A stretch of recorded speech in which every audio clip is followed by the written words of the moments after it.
आषाढ़ मास के शुक्ल पक्ष की एकादशी को ही देवशयनी एकादशी कहा जाता है। इसी एकादशी से चतुर्मास का आरंभ माना जाता है। इस अवधि में कोई भी शुभ कार्य जैसे विवाह आदि नहीं किया जाता। मान्यता है कि इस दिन भगवान श्री हरि विष्णु क्षीर सागर में शयन करते हैं और फिर 4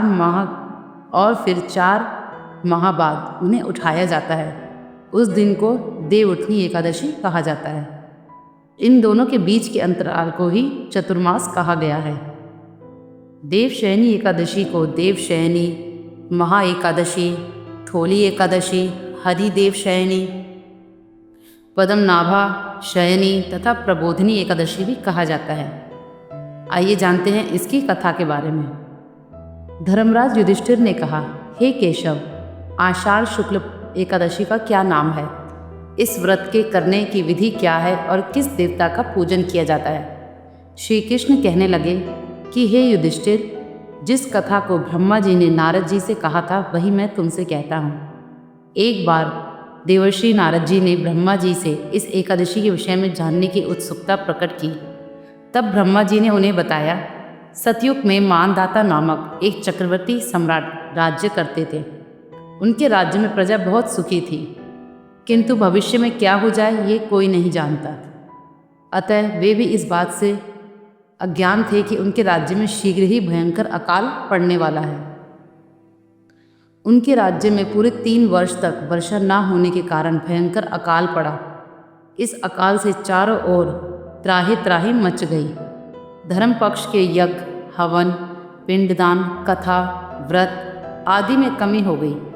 जब मुसीबत पड़ी तो धार्मिक कार्यों में प्राणी की रुचि कहाँ रहती है? प्रजा ने राजा के पास जाकर अपनी वेदना की दुहाई दी। राजा तो इस स्थिति को लेकर पहले से ही दुखी थे। वे सोचने लगे कि आखिर मैंने ऐसा कौन सा पाप कर्म किया है जिसका दंड मुझे इस रूप में मिल रहा है।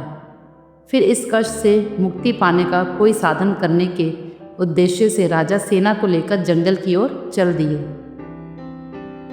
वहाँ विचरण करते करते एक दिन वे ब्रह्मा जी के पुत्र अंगीरा ऋषि के आश्रम में पहुँचे और उन्हें प्रणाम किया। ऋषिवर ने आशीर्वचनों उपरांत कुशल क्षेम पूछा। फिर जंगल में विचरने व अपने आश्रम में आने का प्रयोजन जानना चाहा। तब राजा ने हाथ जोड़कर कहा, महात्मन, सभी प्रकार से धर्म का पालन करता हुआ मैं अपने राज्य में दुर्भिक्ष का दृश्य देख रहा हूँ। आखिर किस कारण से ऐसा हो रहा है? कृपया इसका समाधान करें। यह सुनकर महर्षि अंगीरा ने कहा, हे राजन, सब युगों से उत्तम यह सतयुग है। इसमें छोटे से पाप का भी बड़ा भयंकर दंड मिलता है। इसमें धर्म अपने चारों चरणों में व्याप्त रहता है। ब्राह्मण के अतिरिक्त किसी अन्य जाति को तप करने का अधिकार नहीं है, जबकि आपके राज्य में एक शूद्र तपस्या कर रहा है। यही कारण है कि आपके राज्य में वर्षा नहीं हो रही। जब तक वह काल को प्राप्त नहीं होगा तब तक यह दुर्भिक्ष शांत नहीं होगा। दुर्भिक्ष की शांति उसे मारने से ही संभव है। किंतु राजा का हृदय एक निरपराध शूद्र तपस्वी का शमन करने को तैयार नहीं हुआ। उन्होंने कहा, हे देव, मैं उस निरपराध को मार दूं, यह बात मेरा मन स्वीकार नहीं कर रहा। कृपा करके आप कोई और उपाय बताइए। महर्षि अंगीरा ने बताया, आषाढ़ माह के शुक्ल पक्ष की एकादशी का व्रत करें। इस व्रत के प्रभाव से ही अवश्य वर्षा होगी। राजा अपने राज्य की राजधानी लौट आए और चारों वर्णों से पद्म एकादशी का विधि पूर्वक व्रत किया। व्रत के प्रभाव से उनके राज्य में मूसलधार वर्षा हुई और पूरा राज्य धन धान्य से परिपूर्ण हो गया।